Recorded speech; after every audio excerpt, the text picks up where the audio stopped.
a former member of the Dimes, very experienced female entertainer, Calypso Queen of the World on 5 occasions. Would you please put your hand together? Let's welcome Singing Francine.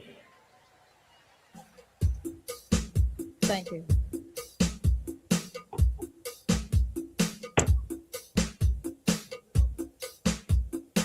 Hate, greed, color, racism is destroying the universe. I am totally against that.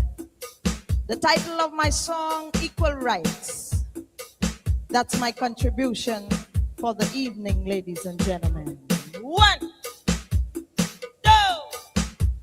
1, 2, 1, 2, 3. Equal rights.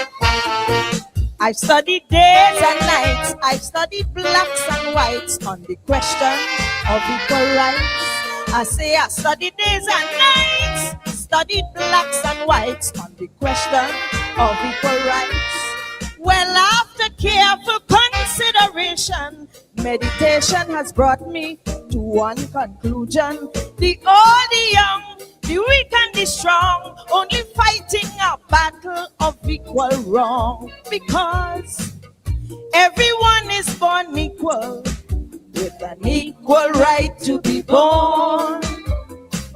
And everyone is equal, so don't treat each other with scorn. The color of your skin doesn't mean a thing. Live and love and be satisfied. You already have your rights, so there is no need to fight. The right to live is the right to die. Thank you.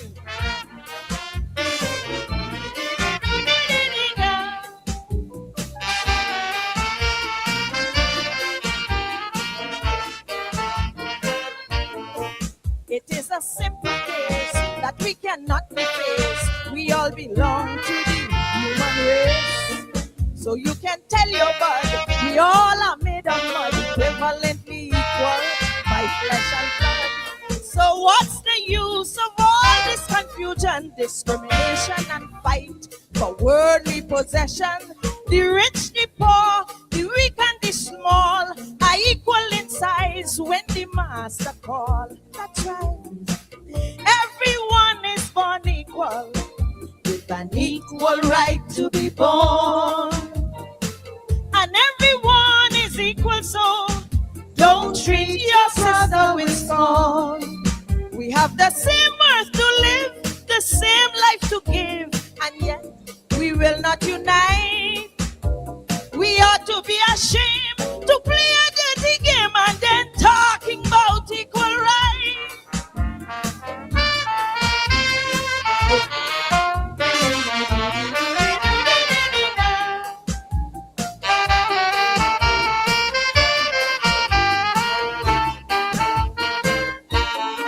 Some folks may think me rude, now I must conclude with those who show such ingratitude.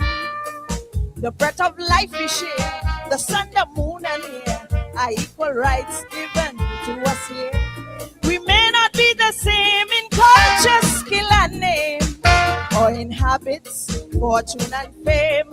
No matter who, why, what, when and where, now show me a man that's unequal here.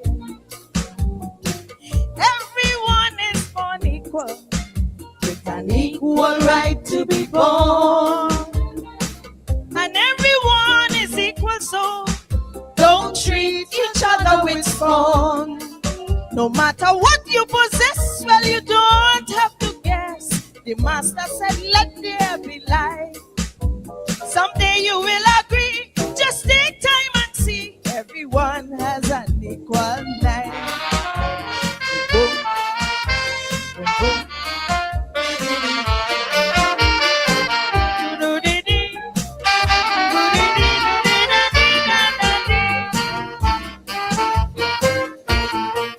Now they are foolish men who know but still pretend. The laws of nature try to amend. No matter what you feel, the truth you can't conceal. And for sure, what is real is real. We may not be the same in culture, skill, and name, or in habits, fortune, and fame. No matter who, why, what, when, and where, just show me one man that is equal here. None. Everyone is born equal, with an equal right to be born. And everyone is equal, so don't treat your sister with scorn.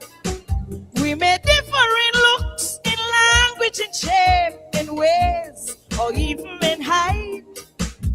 But please don't forget, in life or in death, everyone has an equal right. Boom, boom. Love is the answer. Love is the only answer. Thank you, ladies. Mean a thing, live and love, and be satisfied. You already have your rights, so there is no need to fight. The right to live is the right to die. Thank you.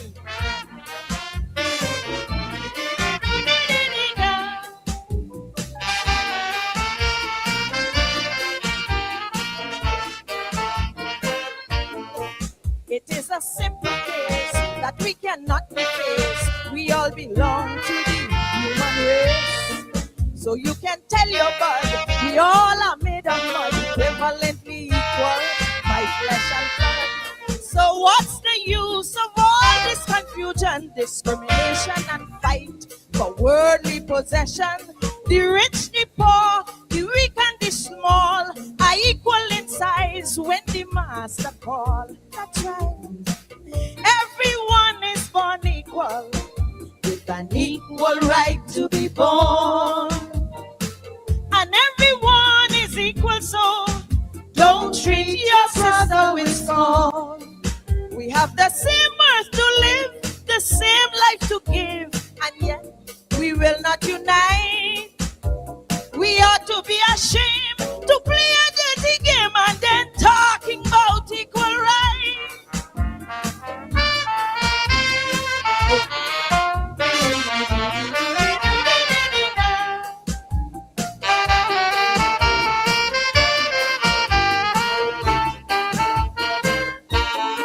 Some folks may think me rude. Now I must conclude with those who show such ingratitude. The breath of life we share, the sun, the moon, and air are equal rights given to us here. We may not be the same in culture, skill, and name, or in habits, fortune, and fame. No matter who, why, what, when, and where. Now show me a man that's unequal here. Everyone is born equal, with an equal right to be born. And everyone is equal, so don't treat each other with scorn. No matter what you possess, well, you don't have to guess. The master said, let there be light. Someday you will agree. Just take time and see. Everyone has an equal right. Boom, boom, boom.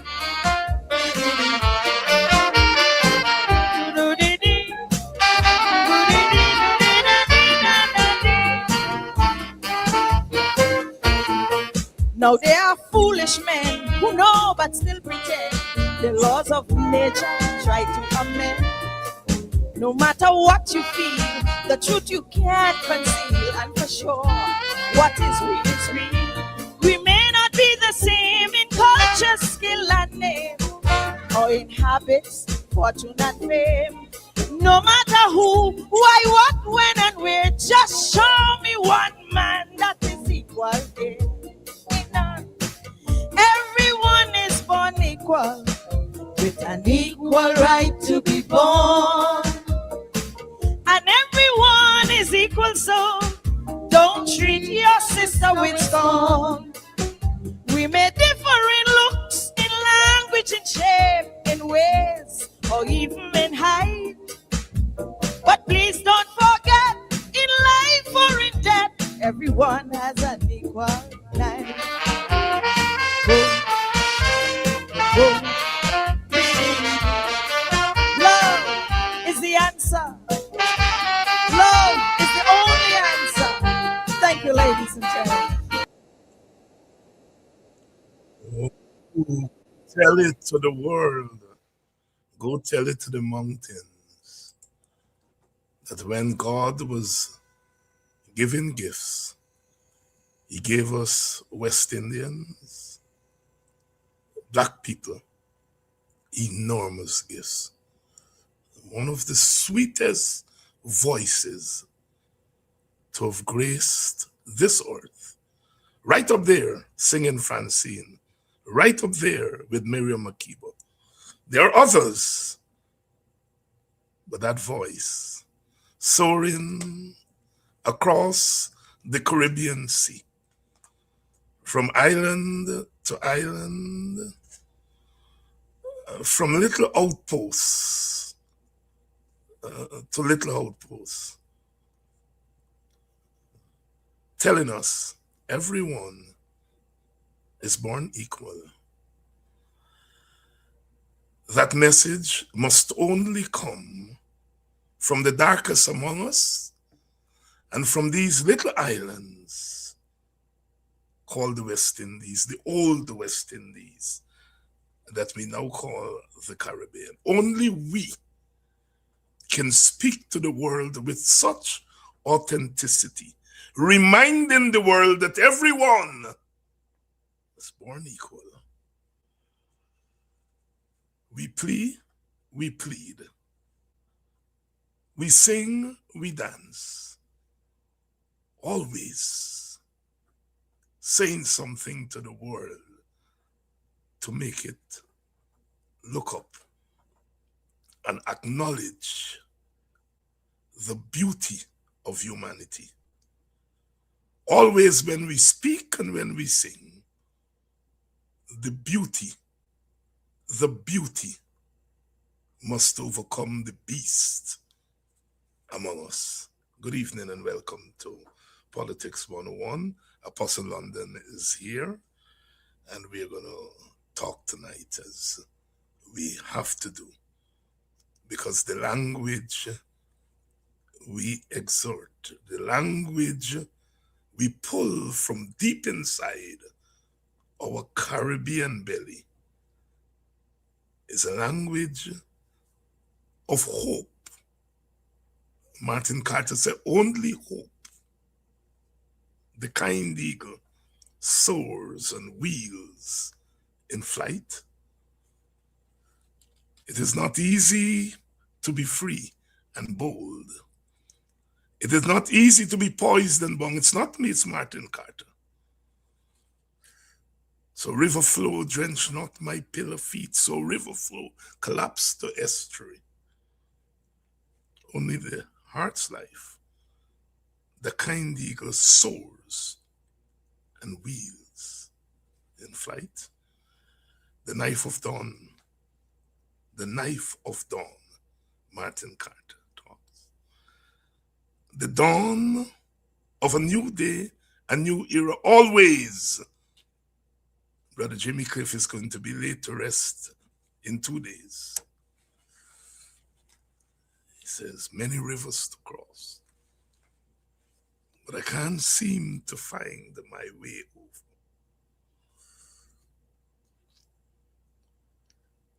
Sometimes I feel like committing a dreadful crime.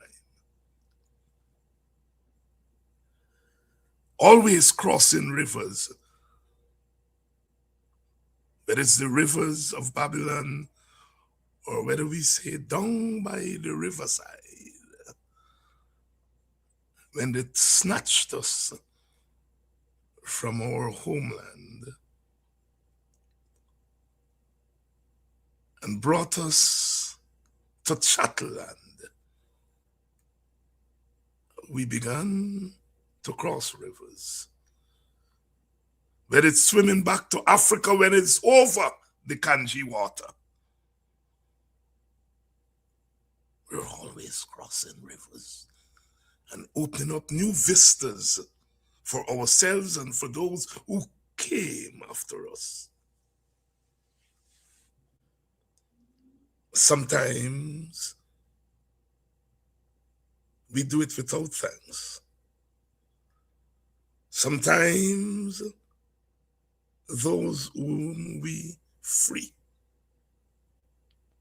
call us all kinds of names. We continue to show the world its compassion, always doing so. We send back to the ancestors, Brother Jimmy. We send back to the ancestors, Brother Ron Robinson. As a boy, as boys and girls of the 70s and the 60s and the 80s, we grew up with radio, the radio. The voices of the radio resonating, whether it's in the night, fighting with the crickets, the insects of the night to gain the attention of the country, or whether it's in the day as workers toil and as women take care of the home, cook and clean for us. The radio was always there. It was one of the instruments of liberation. To hear the voices of Guyana and the Caribbean on the radio was a thing of beauty. Brother Ron, we grew up. I grew up. We grew up. There were two Robinsons. There was Ray Robinson and Ron Robinson. Ray, I think, transitioned relatively early. And so many broadcasters came and went. But like the solid rock on which we stand, Ron Robinson stayed on for 60 years, 6 decades.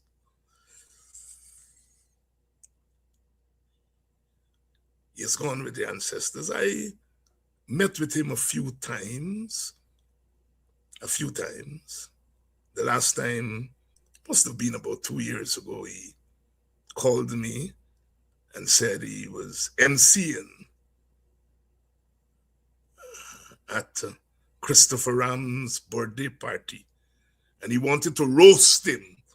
So he wanted to talk with people who knew Christopher Ram. And he asked if he could speak with me. And of course, I'm always excited to speak with people like that. And I met him, I think, at Georgetown Club, or one of those fancy places in Georgetown.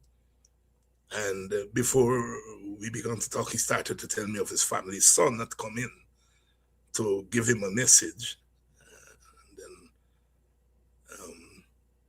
he talked to me about my origins and my politics. And he asked whether I thought where I was born, when I was born, and how I was born had something to do with my politics. And I said I am persuaded.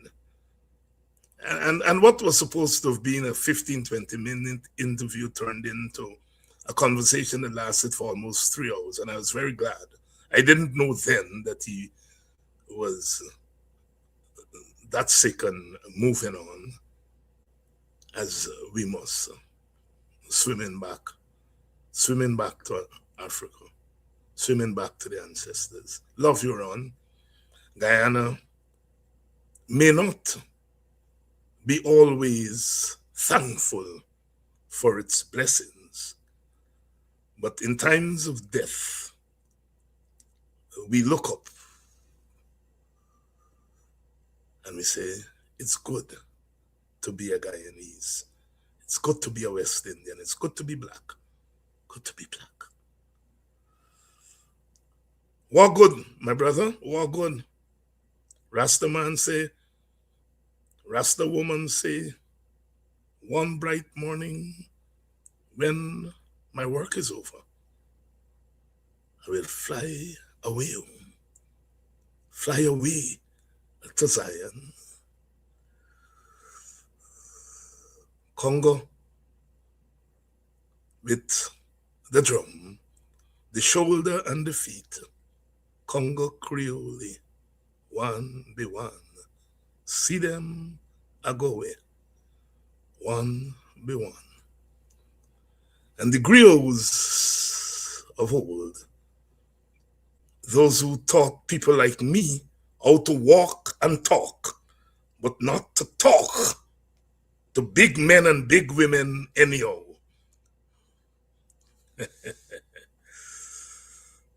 If I had wings like a dove, I would fly away, fly away. And if I didn't have wings, I will sing and sing, taking the language of the oppressor and painting images for the children to have something to look up to and to identify with. That's what we call identity. That which you identify with. I love being Guyanese. I love being West Indian. I love being black. I'm not going to give that up. I'm not going to give them up. We are marching on as we must. We are marching on to Zion. That beautiful, beautiful Zion. We have experienced it before, even in the doldrums of the slave plantation. We showered the world with love, whether it was the spirituals or the folk song.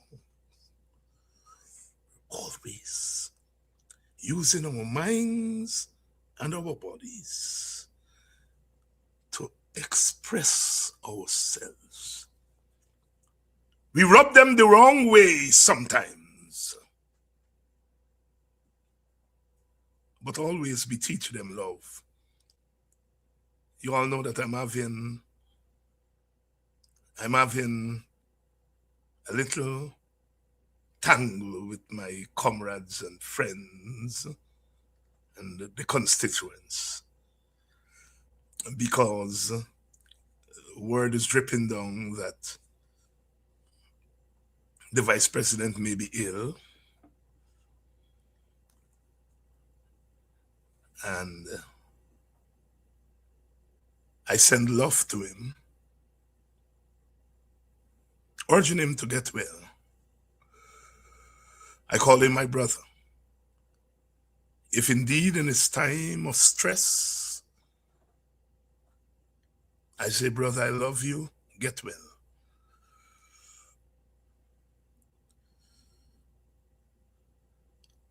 Understandably, those who have been at the receiving end of the whiplash of oppression coming from this government are reticent about sending love the way of the vice president. I understand. I understand the pain of those who have been beaten up and beaten down. But I sacrifice myself. I take the curse from our people. Dr. Hines, that man has done bad thing to us. Don't send any get well to him. I take the whipping from my people to point to another direction that we have been before. When the shackles of enslavement came off of our feet and we took our foreparents, They little earned money and they bought lands and left homes for us. They left their footprints in the wake of oppression. But they did more than buy lands. When the slave owners, the plantation owners, many of them went bankrupt, it was the free Africans who took their money and lent to their oppressors of yesterday. Oh yes, the black man, the black woman, the African Guyanese took their money and gave it as loans to the white man who enslaved them for centuries. And said, look, get yourself out of bankruptcy. We're a people of love, always. Always. Always. Always. And it is that tradition that allows me to say to our brother, if it is true that he is suffering, I love you. Many people are not certain that if I or Apostle London or Aubrey Norton or any one of our kind were ill, that the vice president would be kind to us. He was not kind. They were not kind to Mr. Granger when he was ill. But we cannot account for them. We cannot account for the acts of omission and their acts of oppression. We can only account for the conscience that we came with across the Middle Passage. And that conscience which has given us the strength to keep on always keeping on. We're ready to talk. Because sometimes the voice must resonate. Sometimes the voice must lead us. Lead us. Lead us, Heavenly Father. Lead us. Always. The words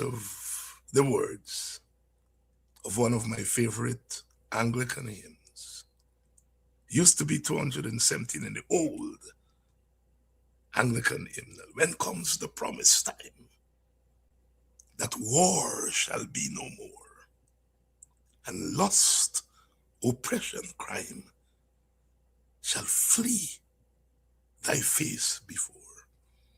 I learned those words as a boy.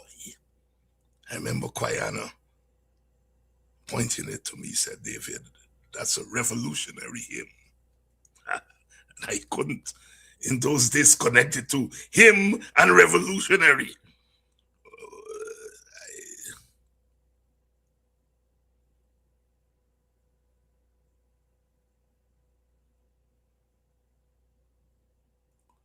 Let's bring in Apostle London. As we look north, and the bullets of misguided governance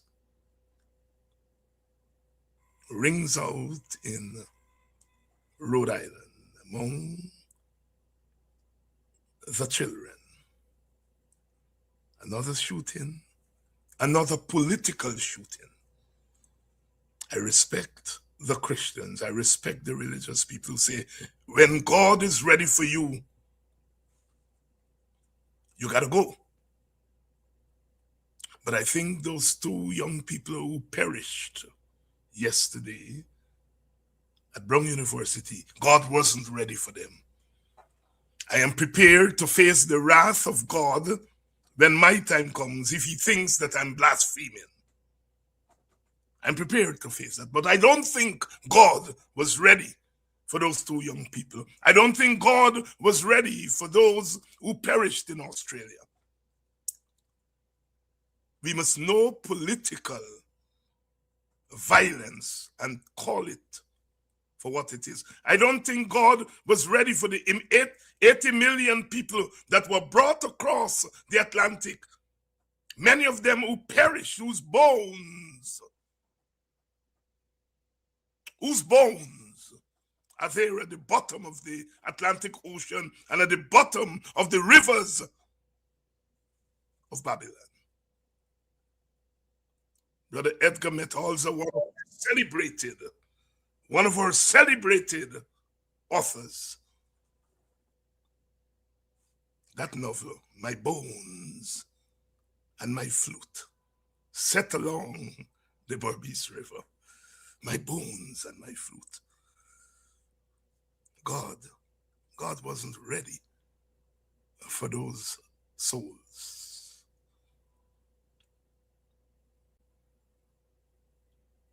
We must confront this world. God is not ready for those men and women who are being blown apart in the Southern Caribbean as the politicians search for a way to design the world in their image.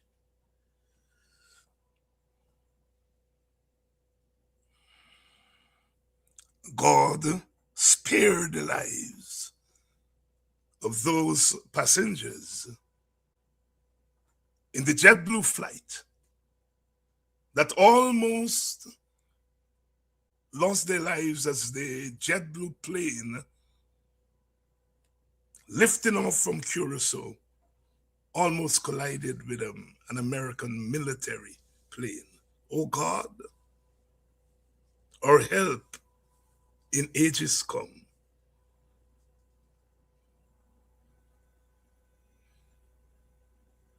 Our hope for years to come. We want to live for years to come. But those who we put power in their hands wants to quicken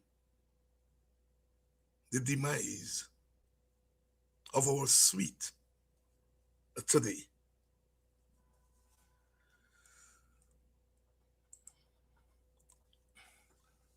Apostle, in times like these,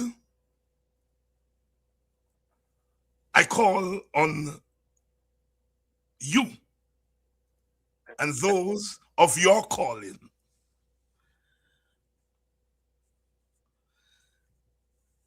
Are we living in stubborn times? Or are we just victims of our own hands and minds? Talk to me. Greetings to you, Dr. Hines, and to those who are viewing. I must say that I always enjoy the risks that you take, especially when you venture into the spiritual domain, to speak so passionately to that or those matters about which you would have done. A conversation of that nature would require us having, like you and Brother Ron Robertson, maybe 3, 4, 5 hours of conversing to speak to the concept of sovereignty, because sovereignty cannot be judged by humanity unless it's no longer sovereign. And but when you ask a question of that nature, I must speak from my faith's perspective and platform. And man was essentially created perfectly, but within many human beings, reside an innate desire to self-destruct. We cannot escape the fact that we shouldn't, I should say, escape the fact that there are people in this world who consider to be extremely wicked, very evil people. And they're normally the ones who, because of the means by which they function, the unjust manner in which they operate, they normally end up on top in terms of many things. Economics, as we know, had the slave masters, as they're called. I call them devils, but people call them slave masters. Had they not been evil, slavery would not have existed. They had to have been extremely evil people to concoct such ideas. Unless I get myself into deeper waters, even the church was involved. Where you expected to find the most love, the church in Portugal said that this is profitable and that we were not to be considered human unless it's considered to be sinful. But if you deal with them as though they're not human beings, then it's not a problem. It's just some business you're transacting. So we do have this concept that requires deep thoughts and consideration, Dr. Hines, that in some cases the workings of a man's hand come into play. But my faith also teaches me that Yahweh, my God, has made the wicked. Interesting. Even for the day of destruction.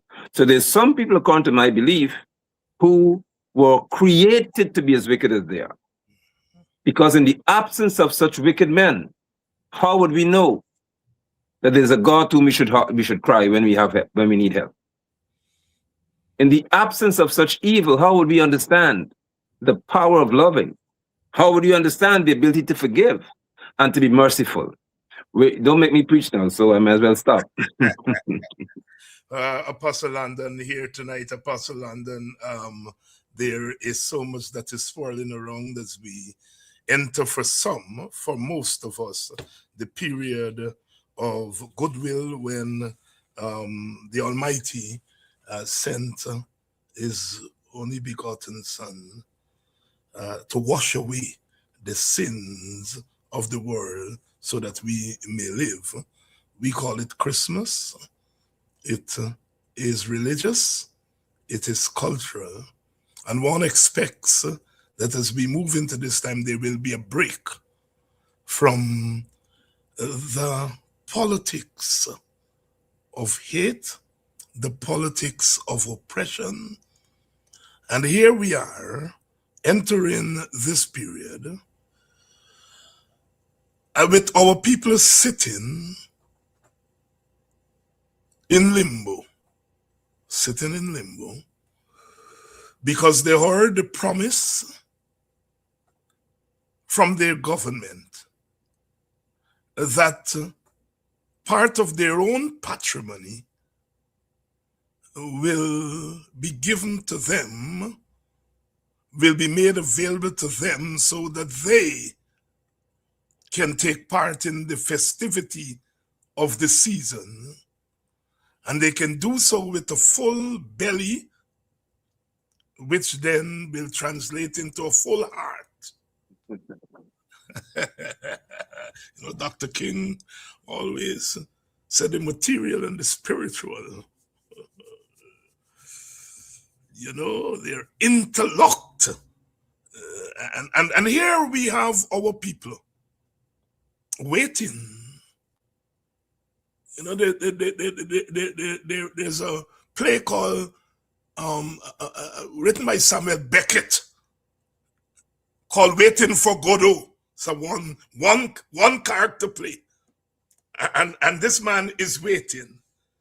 He spent the entire play waiting for Godot. Samuel Beckett, one of my favorite playwrights, and our people are sitting waiting because the government made the promise of cash transfer.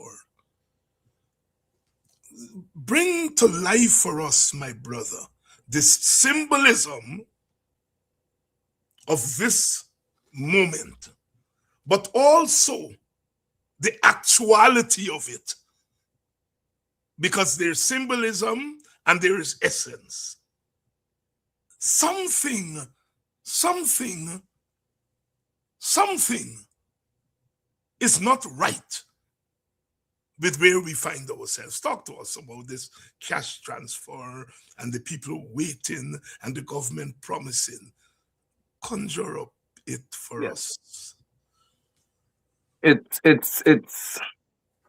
It's concerning to me that Guyanese adults would allow, and I'm using my word very carefully here, choosing them quite carefully, but without reservation, of course. Guyanese adults would allow Air Finale, of all people, to tell them that if you behave yourself. Let's begin with what was said. He wasn't speaking to my 10-year-old son or 9-year-old. He wasn't speaking to a 13-year-old. He was speaking to Guyanese of all ages, including those who are older than he is. And he would have said to Guyanese that if you behave yourselves, you'll get a cash grant for Christmas. That statement in itself was not met with enough resistance. And because of the culture that is developing, a very dangerous culture, I should say, this culture of being complacent when it comes to being regarded as people worthy of respect, Guyanese allow that to slide on by as though it were just something said in jest, it was just a joke. But one with the dictatorial proclivity, the tendency to become dictatorial in his nature is not to be taken lightly when he says certain things. And when Air Francis said to Guyanese, he said, hey, if you all behave yourselves, I give you a cash grant, that would be tantamount to him saying that he's aware of how much power resides in the ability to make decisions about the well-being of Guyanese. And instead of respecting the fact that they were empowered to have that power, he's now disregarding that fact.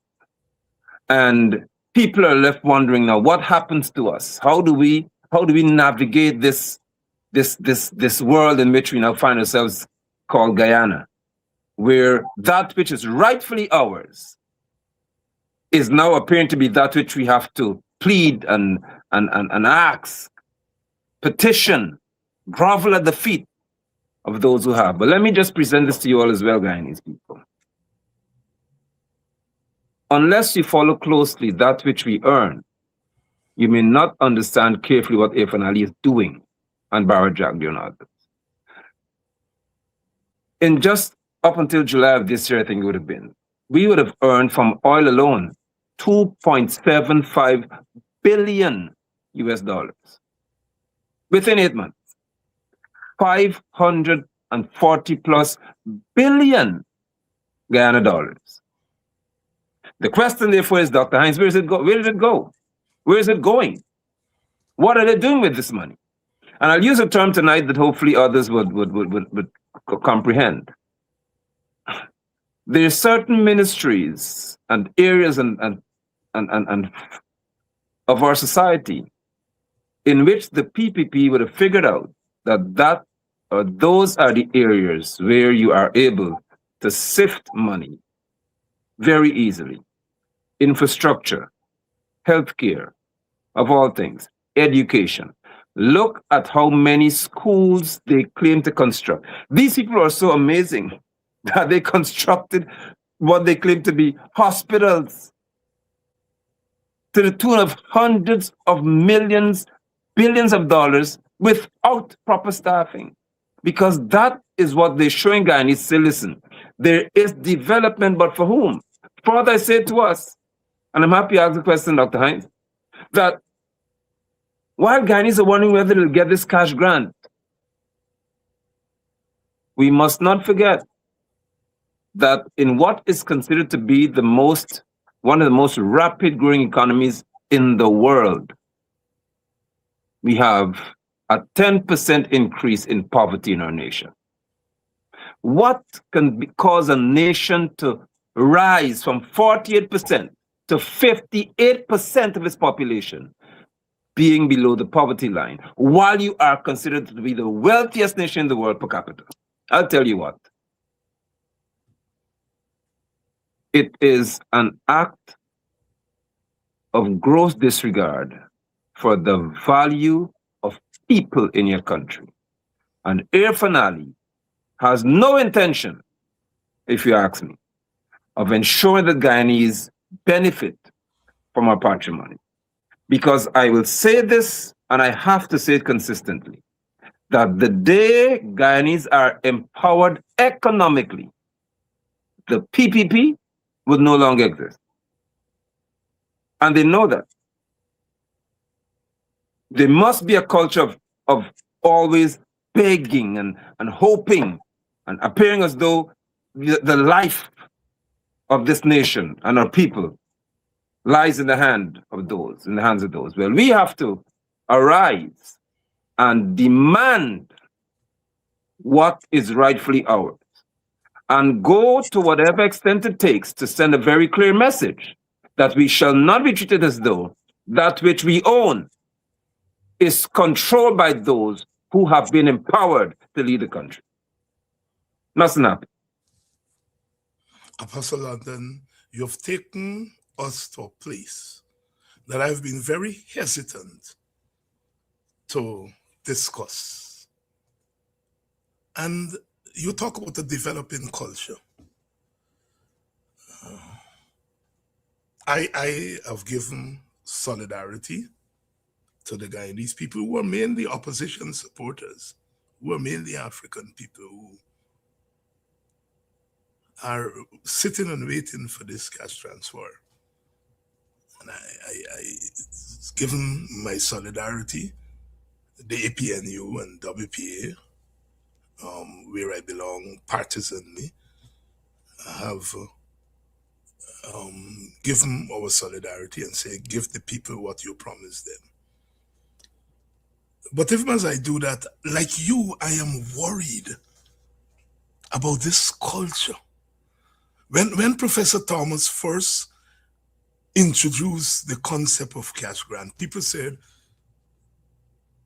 people are going to become dependent. They're going to take the money and go and drink rum and smoke dope and so on. That was the saying.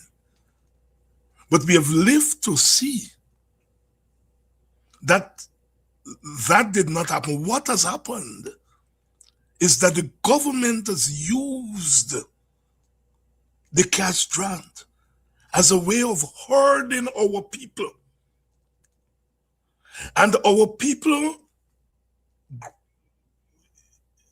grounded and wallowing as they are in poverty, acquiesce to a certain kind of begging for what is theirs. I'm trying to, as I said, I'm very glad you took us there because I have been reluctant to go there. All right? Because you don't want to say to people who are 58% poverty? 58%. I think it's 58% in extreme poverty? Yeah. And you understand why people want this little small piece, because that's what it is. But you something about me, my being Guyanese, something about you being Guyanese, and a Lindoner that don't sit right. Bit.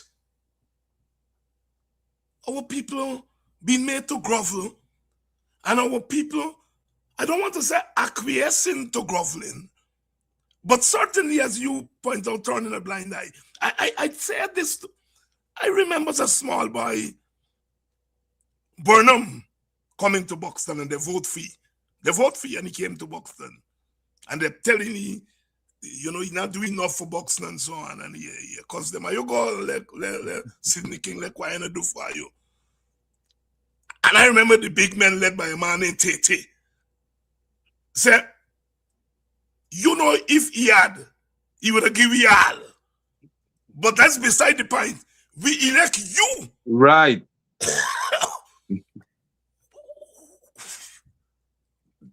That is what I am not hearing here. That there is a way in which our people seem to be softening and, and you have taken us there. I think you have hit on something that as a Guyanese people, as an African people, as a poor people, as Linden, and I'm stressing Linden because Linden is a place that when God was sharing out defiance, he gave Linden more than he gave other places in Guyana and the Caribbean. Expand on that for me. Expand on that for me. I must, my brother, because I would gain quite a few more enemies, and I love the fact that I do have them. But I don't, and I have to be very cautious about how I present this. I don't subscribe to this concept of cash grants to Guyanese people. You don't give me a grant of what I own. It's a right that I have. I don't know it's a cash grant. What we have to demand is that there is an arrangement made, a contract, as a matter of fact, with the people of our nation, that X percentage of our profit would be shared with the Guyanese people. That's a covenant that you make. I don't want any leader to tell me that if I behave myself, I get some money. Let me just share with all and sundry. When Ashley Singh said that I have to take my national ID card and go to some center somewhere, I'm going to take it out. Show them this.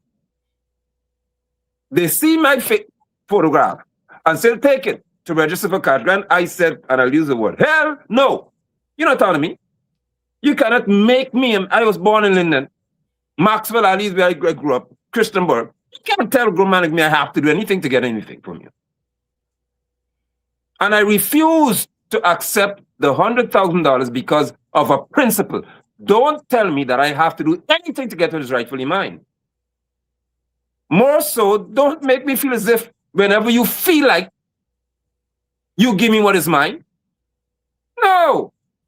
So I do not have, and I trust that our people in this nation will develop the strength and the courage to understand that you should not reduce yourself to asking for what is yours.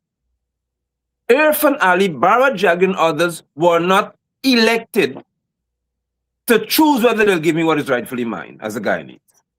They were elected to find ways of doing so in a manner that we accept. That's what they say. But the culture has shifted, Dr. Hines, and I see even our African brothers and sisters looking at Massa coming to them to say, instead of saying, we would not become slaves, they say, make me a servant of yours. And I have a problem with that concept. Because we were not, our history doesn't lend itself to that kind of behavior. What if our forefathers had said, keep us being whipped, beat us more, Massa, do whatever you want to do with us. For 400 years of battery would not be enough. Where would we have been today?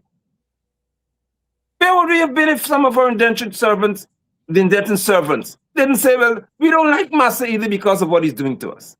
We deserve better. Where would we have been?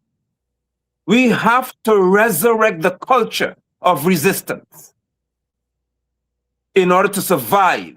And I refuse to accept that Guyanese who are old enough can say to me that they accept this cash grant concept and not a contract concept.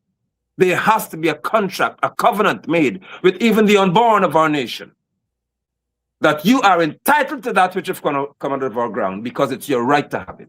And any leader who doesn't function in that manner should have a rude awakening from the people of our nation. Well put. And it's the spirit of Tete from Boxland. What he was saying to Barnum, he was saying, look, don't tell me what Kwayana go give you. If Kwayana go give you wherever he think, but that is not what we are talking about. We are talking about you, the leader. And I remember Barnum, Barnum used to like to banter with people. He had a rare kind of relationship with the masses, and that he would abuse it. But Barnum I remember him getting serious and say, well, all right, you all tell me what going. And they proceeded to talk about drainage, because they were mainly farmers. Yeah. They proceeded to talk about the pig rearing and so on. and Burnham got down. But I think he was jolted into that native intelligence and understanding about what politics and governance are about, and what you are talking about, the culture of I'm not begging for what belongs to me. No. And I think that's where they've driven our people. They tell us that our people that smoke out the money and drink out the money. And that has not happened, but they've done something worse than if people are taking the money and drink it out. They're forcing our people to grovel. Yeah. And I think people like us have a responsibility to say, we ain't telling you not to raise your voice for the money, but you ought not to grovel. Correct. You ought to demand it. And you ought to demand it, as you call it, a contract. Put it in law. What all people say, put them in black and white. Right. Put them in black and white. So that I don't have to behave myself. You think Burnham could have go to Buxton or Linden and tell them they got to behave themselves? First of all, he would not have thought about doing it, because No. he had more respect for people. And secondly, had he done it, he would get the length of the tongue, the collective tongue of the people. But it shows where the PPP has driven. And I like when you use the word culture, because this is slowly, and perhaps not so slowly, becoming a culture. And I think we have to tell our people, you can't go on like that. No. Don't tell me it's a game you're playing. Because over time, a game becomes a serious thing. We have to be very careful of this whole thing about playing a game. Right? It's not a game. This is not a game where you are acquiescing in order to get a grant. No. Martin Carter said the mouth is muzzled by the food it eats. And you can be muzzled by the very food that you eat. Or people say, careful with the soup you drink. Because it go down your throat and burn more than your mouth. Yeah. Yes. And I think we have to find ways of speaking to our people without insulting them. That's why you were very careful to say, be careful. You want to be careful about how you're formulating it. Because some of them would say, whoa, Apostle Landon and David Hines, they get anything for gay people? Whoa. Right? So, sisters and brothers, we have to be very careful about what we are doing. We got to be very careful about what we're doing. Brother. Permit me, please, Doctor. Permit me. Go ahead. Because you started with the tone of a preacher, a very pensive one at that. And I know that Irfan may be upset, and he should be upset. But this has happened too often.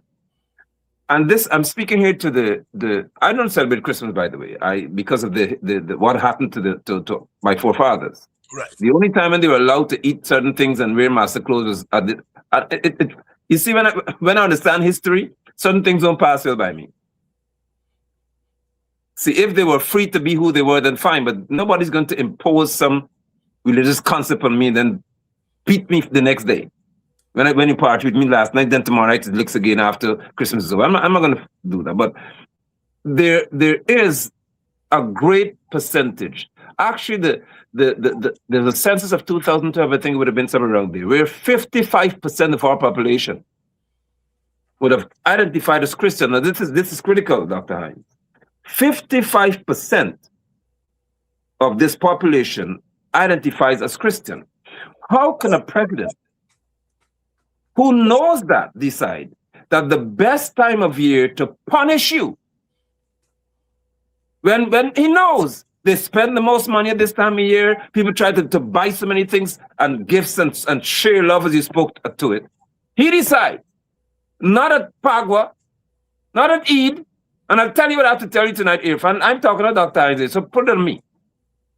The same thing with Easter in school. Pagua, everybody throw Abi, whatever it is. When it came to Easter, a circle was sent. Children must remain in class, no kite flying. So what is it about this regime and Christendom? It is thought-provoking, and it warrants a conversation. Because it can't be an accident that when it comes to 55% of your population, you decide that you're not behaving themselves, so no Christmas money for y'all. What kind of behavior is that? But you know what happened? He realized that principle. The principle is that when leaders are silent, religious leaders across the board, when you are silent, then there is an invasion of other ideologies that destroy your people. And worst, at election, I saw so many preachers lauding the PPP.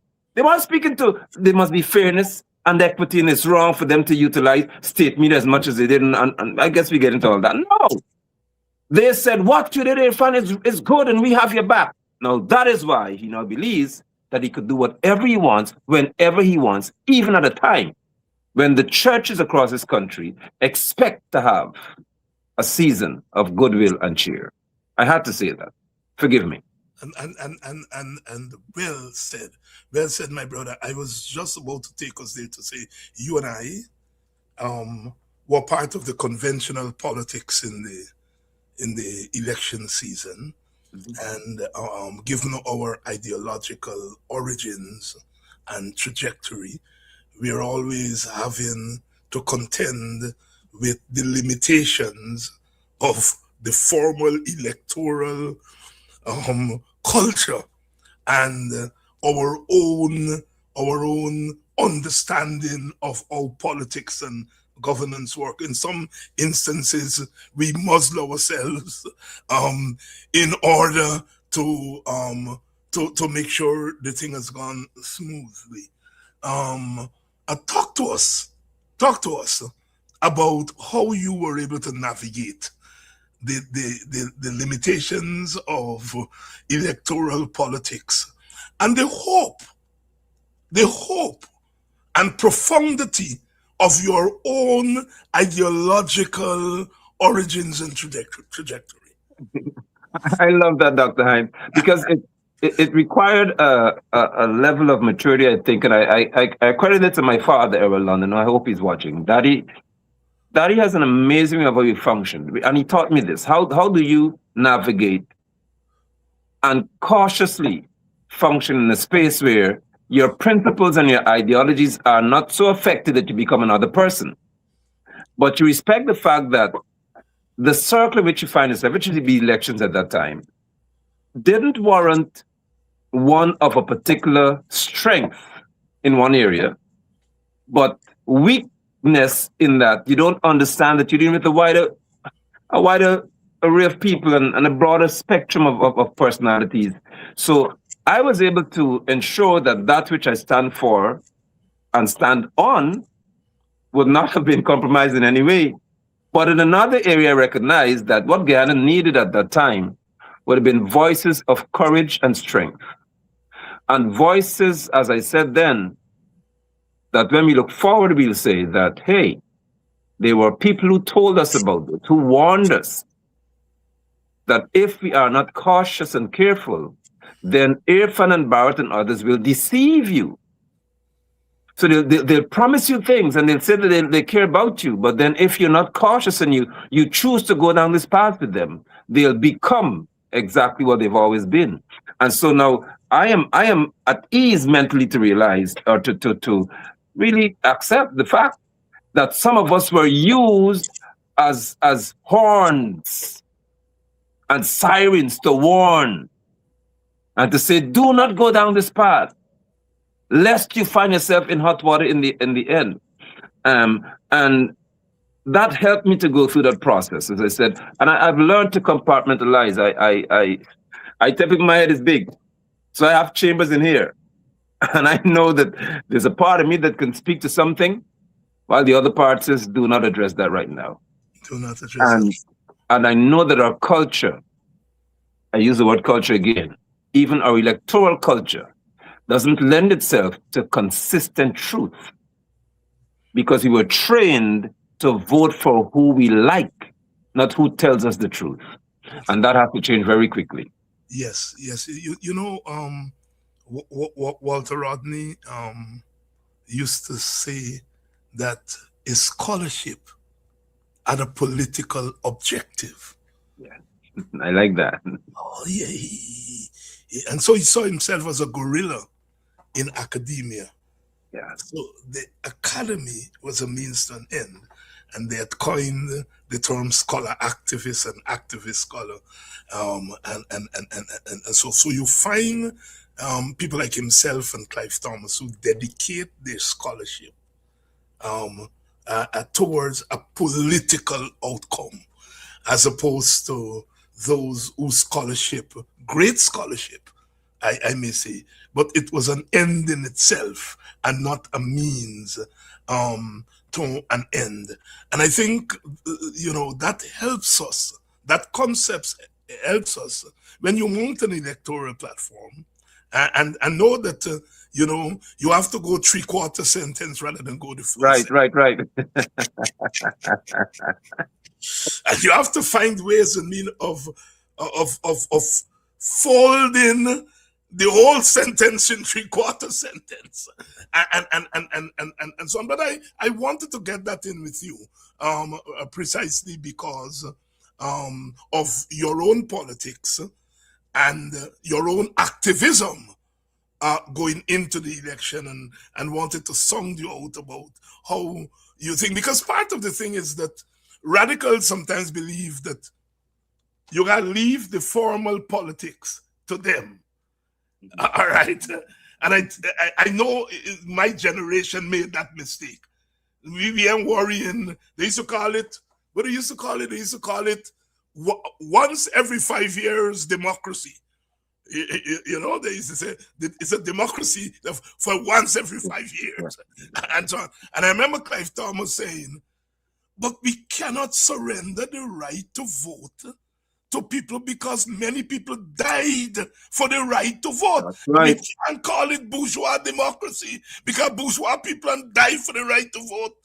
It's working people. And I remember being shocked to my senses. You're young and you don't worry.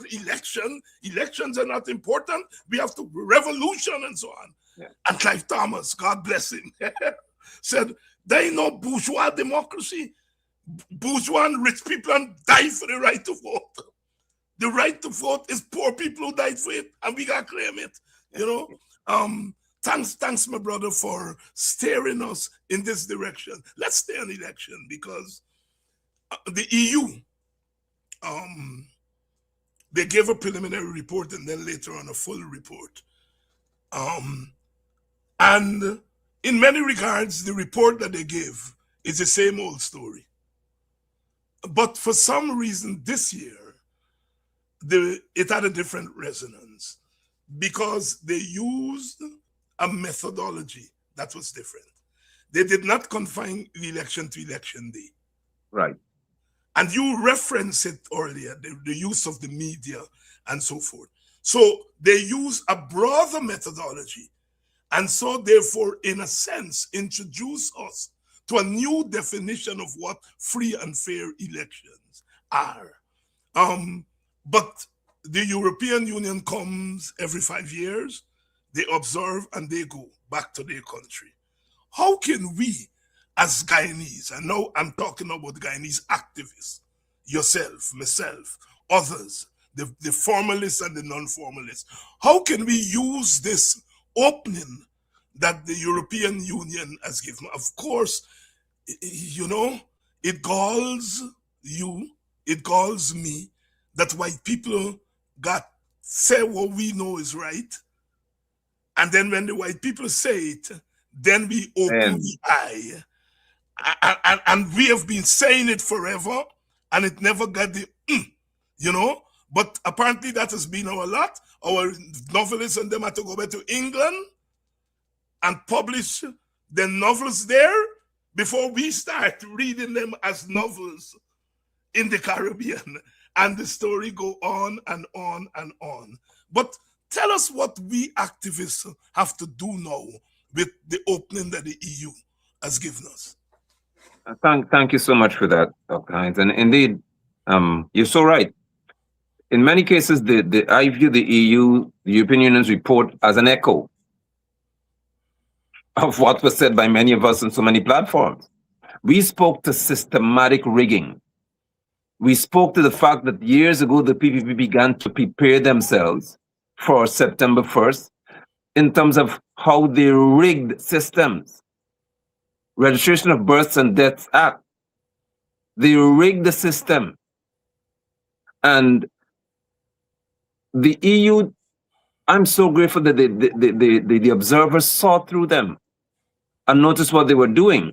Now, as activists, to be quite direct in reference to what you're asking, as what we label as activists, one thing that we should do is not say to the people, well, we will no longer speak because we spoke for so long and you still went ahead and did something that's contrary. We'll now be silent. I think the loudness with which we speak is going to cause hope, as I say, to spring eternal in the hearts of Guyanese again. Because there's only so much, and we've said it many times, Dr. Hines, there's only so much that people can take, any human being. The history of the transatlantic slave trade guides me and comforts me that though it took centuries, at some point, my father, I call him, your father on the plantation said, this is enough. We're not going to have this anymore. At some point, though they tried and had many situations, but they said at one point, this is it. From this day, we are going down and we're not going to allow this to happen anymore. And as an activist, though we would not promote violence, what we promote is a violent mentality against that which is wrong. Not to fight people, but you aggressively say, you're not accepting this anymore. Because we cannot deal with 5 more years pandemic if the 5 more years include an intensification of disrespect for Guyanese people. So our position as activists remain even, I should say, it becomes even more important. Because now that the European Union has said what they saw, the question becomes, what do we do about what they've said? How do we encourage people to act? Because Region 10, for example, we are still without a regional chairman. This is historic. This has never happened in the history of our region.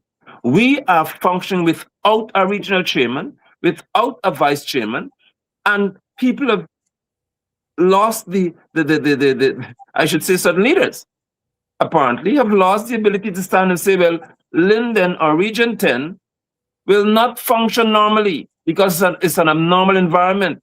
So if the Rexo, who's the clerk of the council, has chosen to not recall councillors to have an election, then he would not have an office in which he'll occupy.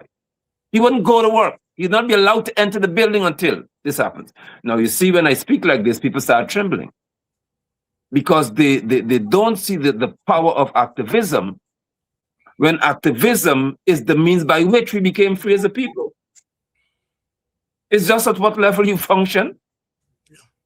We cannot normalize that which is unjust. And I took a hint from the EU's report that they're saying to Guyanese, listen, you are the ones. They made it very clear. You are the ones who must demand change. Now, of course, they speak very, very cautiously and of course, diplomatically, but they said it to us plainly. You are the ones who must make the elected officials change your experience in the next 5 years. How much clearer can they be? What else should they have said to us? When they said, in other words, become a nation of activists so you can have change. We must duplicate ourselves, triplicate ourselves, and ensure that we multiply so often that the PPP realizes that there are now hundreds of thousands of activists.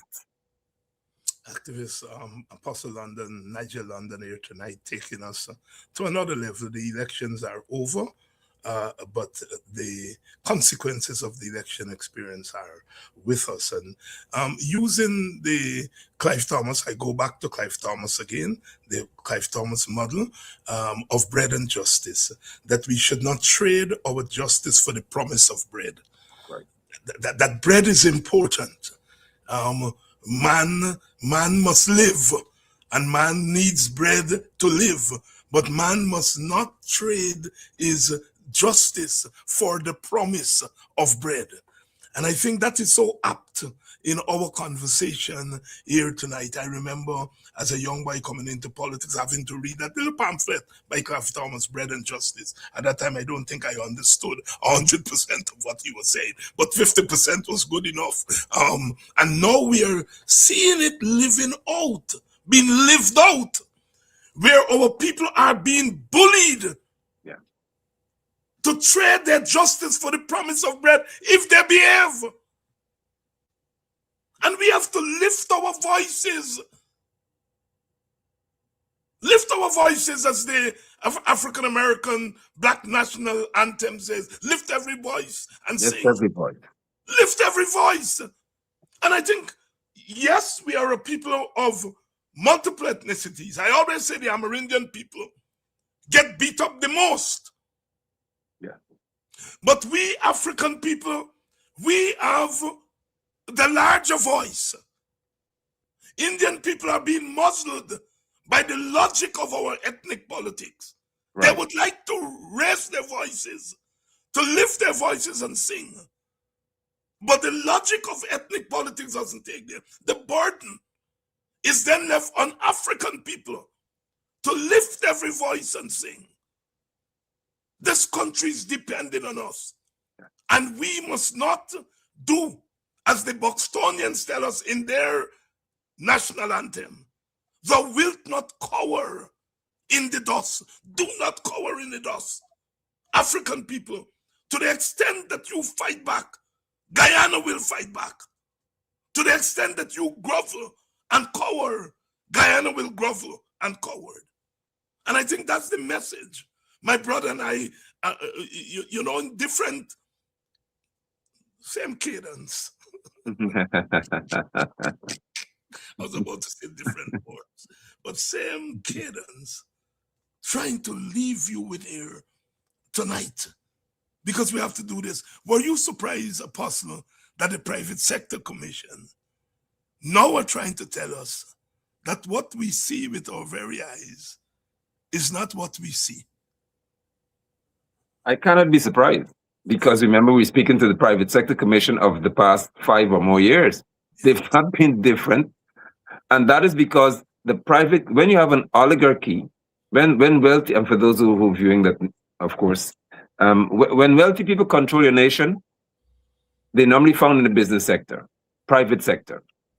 And in a capitalist society, which we have become, then capital controls the society. The private sector has to speak the way that they do, because they are the ones who benefit the most. When a contract is awarded for a hospital to be built, it is built by someone from the private sector. When these schools that are being built in the bush somewhere that we don't see, but you don't see them being erected either, $250 million, you can't see what comes out of the ground for that work. That benefits the private sector. Many decisions that have been taken to the point whereby the private sector must benefit the most. And so you don't expect them to criticize any process from which they benefit so heavily. What I therefore would like to posit here, if I can, is that Guyanese should identify, and this is activism again, identify those within that very sector who encourage, even through silence, your discomfort and your disquiet, you're unable to live the way you should. No, take mark of who they are and withhold your finances. To some extent, you may have to withhold your service, because we have to be rescued from that which has begun to destroy us as a people. And I think that every Guyanese, we have to be rescued from that which has begun to destroy us. And that is found in the fact that while your economy is exploding, your rate of poverty is increasing. That is the warning sign. That is the red flag that says if you don't act, you'll find yourself like Equatorial Guinea, where over, I think about 70 or more percent of the population is poor, dark poor. And the vice president, who is the president's son, has a net worth of over $300 million US. If you're not careful, we're getting there gradually. We are getting there. Apostle, I have to pull you out on this. I don't know whether you addressed it on your own program, but I have to pull you out. You and I were on different electoral platforms during the election, and that is known. What is not known is that you called me. As you said, you called me as an elder. Yeah. And you were worried that we were going into the election in a fractured way. And we tried to do behind the scenes what we eventually didn't have the strength. Well, let me take that back. We didn't have the scope to do. We had the strength, but not Right. the scope to do. I prefer that. Yeah. Wrong talk with the wrong talk. Right. We didn't have the scope to do. But the elections are over, and we are in the post-election period. Do you feel the same way as you felt before the election, that it was imperative, at least for those who were in the so-called opposition, to have had a coming together based on clear principles and not expediency? Because when you and I talk, that's where our heads were. That we felt that we were not going to do ourselves a favor if we were going to go into this election divided. And if we went together without a clear principle, we were going to be in the same boat. Address that issue of coalition, coalition building and unity, to fight what is clearly a very hostile political and electoral environment. Oh my God, Dr. Hines, I'm really emotional, but this is very touching, because I believe that younger men in our society, I'm 52 years old and I still see you as an elder. And what you said, I hope somebody can have a reel of this somewhere, because the technicians know what to do. To know that I could have reached out to you and say, Dr. Hines, I have a concern. We need to have the well-being of our people as being most important. We need to have the semblance, the appearance, and the reality of unity on this side to defeat evil on that side. I value the fact that I was able, like you with Ron Robinson, I was able to experience you, and I'm able to experience you in ways that others may not be able to find within you that elderly wisdom to say, this is the best thing for us to do. This is the best course of action for us to take. And if we do not take that course of action, then there's a reality that we're going to face. And the reason why I'm so touched by this is because I went to wash a vehicle today. And the person who's operating the machine at the wash bay, the man said, hey, that's the pastor, that's the man who was so vibrant and everything as an election. And he said, the fellow operating the wash bay said, but they didn't get together. Elections have long gone, and he said, but they didn't unite. They didn't all come together. And then he said something that I will never forget. He said, and because he didn't do that, we say we're not going to vote. That touched me because what was demanded of all was coalescing, not competing. I still believe and look forward to 2030 or probably before that there will be, based on this experience, a meeting of minds that state that together we shall lead the nation, though one would preside over it. And that is what you and I had so clearly in our minds. Together we shall lead the nation, all of us, with one presiding over it. And that's why the person is called a president. I still have hope within my heart that our conversation would not die without us both having an opportunity to see the beauty of unity. And that's a reminder, viewers, of your experience in Parliament, where an Indian brother in Ganesh stood up, an African brother, just to see clearer. Say, let's read together. Let me help you so you can see the words a little larger. That, I would never forget that. Because if we take that into our politics, look at how we're going to be. Where brothers and sisters will say, it's not you, doctors, are standing on the floor to take your oath, but I could stand with you that I don't have to speak. You, doctors, can be the president, but I can shine a light on something to help you to see clearer in our nation. That is the future that I desire for our nation. And I applaud you for taking my call as you are an elder and say, you are seeing correctly. This is the course of action that we should take. And though it did not turn out the way it should have, look at us here tonight, speaking on a platform and not saying that you from this and I from Fort Ghana movement, we can't talk together. We have to be opposed. We don't have to be opponents in the interests of our future. We can have opposing views without becoming opponents. Because you love Guyana, Dr. Hines. I love Guyana, Dr. Hines. You love our African brothers and sisters. I love our African brothers and sisters. But it's important that you said something, and I waited for this moment. They call you racist, but yet you say about it, I love you.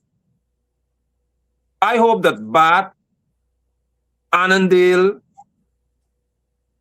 some parts of region 2, I hope you all, Prabhupada Creek and other places, I hope that those areas that are predominantly of Indian descent, I hope you listen to this. The man you call racist says to the one who is seen as probably the most racist of all, and how people see him sometimes, I love you, and I hope you get better. That shows the nature of an elder, where you know when to go to war and when to mend the wounds of a wounded soldier. That doesn't come easily. And that cannot come from a racist. I applaud you. And I'm not going to wait for your funeral to say I applaud you.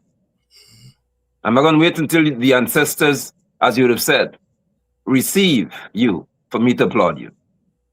Because you've earned the right for me to speak about you in your presence, as I should say, on social media space, and tell the world that to me, you are one who was humble enough to say, in that tense environment, by the way, critical moment, this is the course that we should take. And this is a safe course to take. Nonetheless, you allowed me, like an elder would do, be a man, make a decision, but we're still okay. Kudos. Thank you very much. Thank you very much, my brother. And what a way to bring our program to an end tonight. As I say, we are fighting politics, we are fighting party, but we are fighting to restore humanity to a space that has not always been human. Your closing thoughts, my brother. I must say to us tonight that the tone of this program is not common. This broadcast is quite uncommon reference to its tone.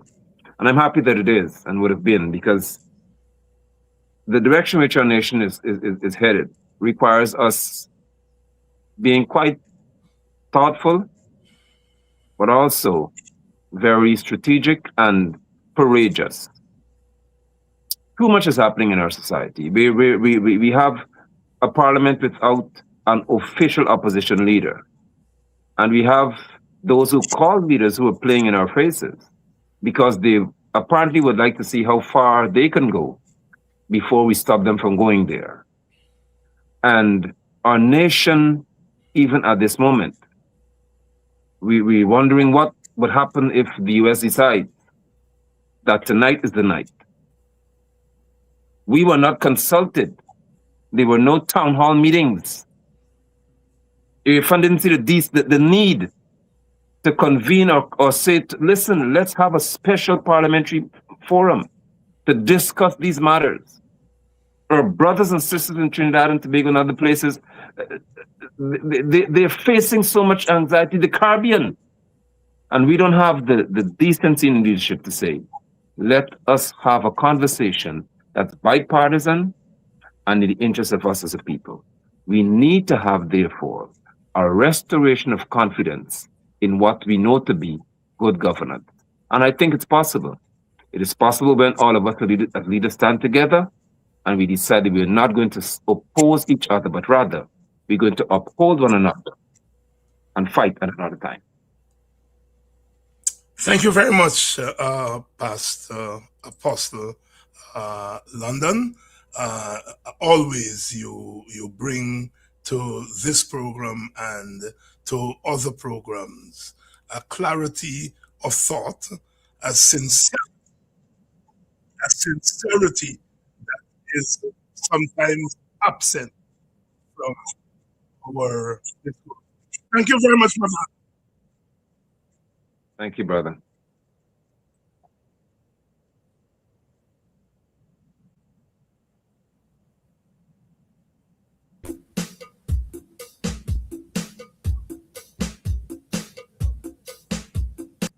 The older she gets, the sweeter her voice becomes. A former member of 1, 2, 1, 2, 1, 2, 3. Equal right.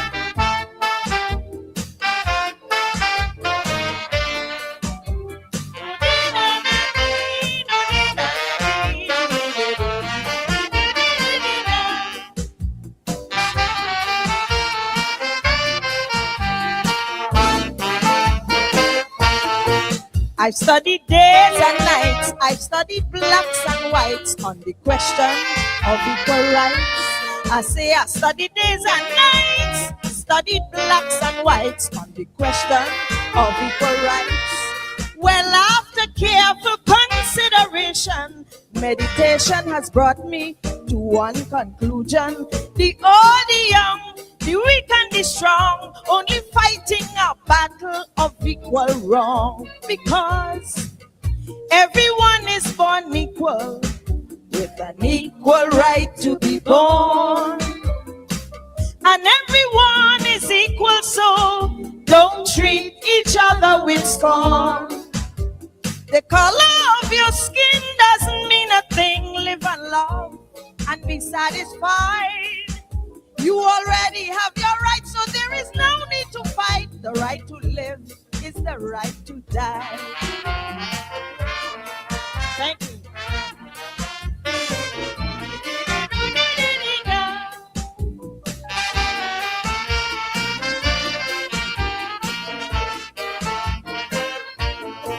It is a simple case that we cannot be faced. We all belong to the human race. So you can tell your bud, we all are made of mud, equivalently equal, by flesh and blood. So what's the use of all this confusion, discrimination and fight for worldly possession? The rich, the poor, the weak and the small are equal in size when the master call. That's right. Everyone is born equal, with an equal right to be born. And everyone is equal, so don't treat your brother with scorn. We have the same earth to live, the same life to give, and yet we will not unite.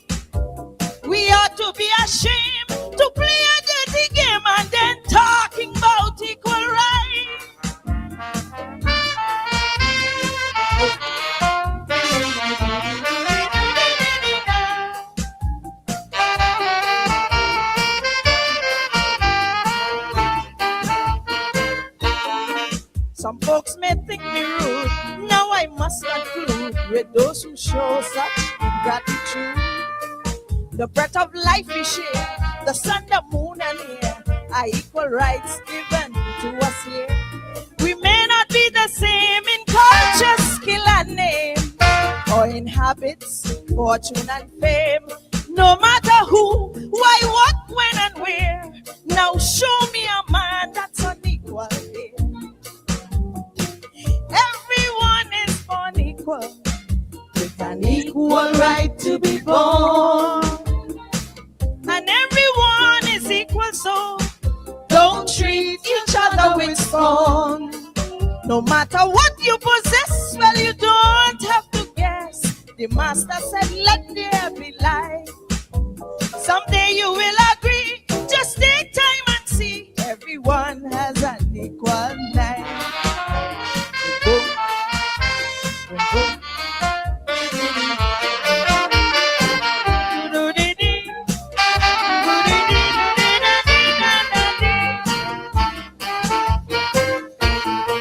Now there are foolish men who know but still pretend the laws of nature try to amend.